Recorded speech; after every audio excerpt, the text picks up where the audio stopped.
Hare Krishna. Question from Radhikesh Prabhu. Is Brahman just a stream of consciousness for the jnanis and a person for bhaktas?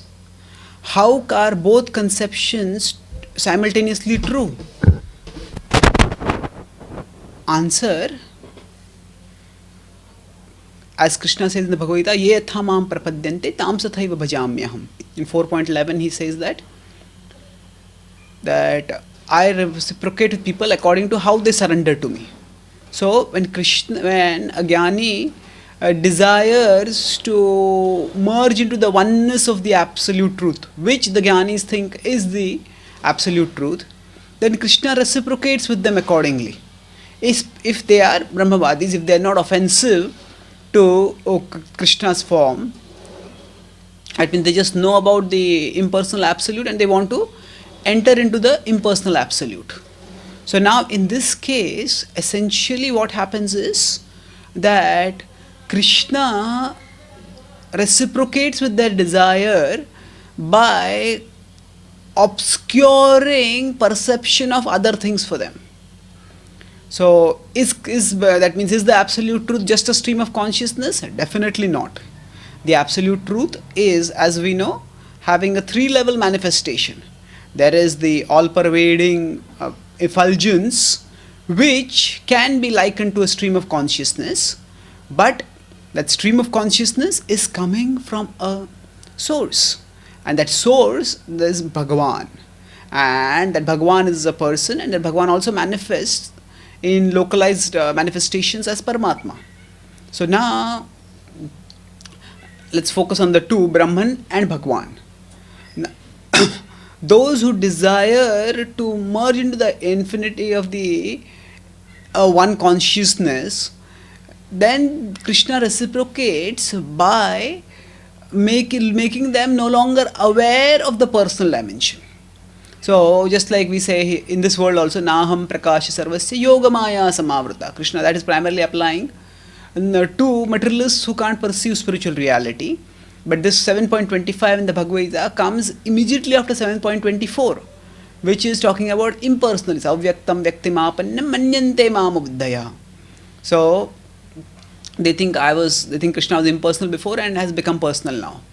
So now the point here, and Krishna says that they are less intelligent, abuddhaya. So immediately after that, Krishna says that I am not manifest to everyone. So his illusory energy can, just as the illusory energy covers people in this world and can make them materialists who don't care for God or atheists who don't believe in God. Similarly, the illusory energy can cover even the impersonalists and make them think that there is no personal dimension to the absolute truth. So essentially, it is the absolute truth does have a manifestation as an all-pervading stream of consciousness. But to say that the absolute truth is just a stream of consciousness, that is a misconception. And just as there can be a misconception in which people misidentify with the body and think that I am a male or a female or whatever, similarly, there can be, by the Maya Shakti of the Lord, the misconception by which the impersonalists think that I have merged into the infinite, into the one stream of consciousness. So then, normally in the conscious experience, there is the perceiver, there is the perceived, and there is the perception. That perception is the stream of consciousness. So by the illusory energy, the perceived and the perceiver, both that consciousness becomes obscured for the jnanis, and they conceive only the stream of consciousness, and they think that they have merged in that stream. So that arrangement is made by the Lord to reciprocate with their desire. So that is also an illusion, but that is not exactly a material illusion, in the sense that there is no matter in the Brahman, but still it is an illusion, and it is not exactly a spiritual illusion, because spiritual illusions like this done by Yoga Maya in the spiritual world is meant to increase our remembrance of Krishna. For example, Yashoda Mai, she can relate with Krishna much more intimately and intensely when she sees Krishna not as the absolute truth but as her child. So that is the spiritual forgetfulness of Krishna's position. So those who go to Brahman then seek the Brahman, they are in an intermediate position where there is an illusion according to their desires, by which they conceive of the absolute truth as impersonal. So it is not that you can, are the both conceptions real? No, that is a reduction of the conception of the absolute truth to a level of self-contradiction. Now, to say that the absolute truth is personal for the personalists and impersonal for the impersonalists, is that correct? It is correct in terms of the reciprocity of the absolute truth. It is not correct in terms of the complete understanding of the absolute truth.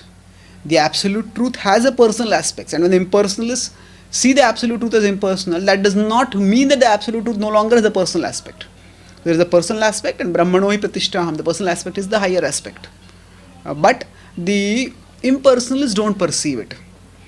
So it's not that both are real, in the sense that the absolute truth is only impersonal for the impersonalists and only personal for the personalists. No, as devotees we understand that Krishna has both aspects, and as devotees we acknowledge the impersonal aspect of Krishna, but we focus on the personal aspect. The impersonalists are not like that. They are not acknowledging Krishna as a personal aspect and focusing on the impersonal aspect. Rather, their philosophy makes them think that the personal aspect itself is a product of illusion, and that is an illusion. Thank you. Hare Krishna.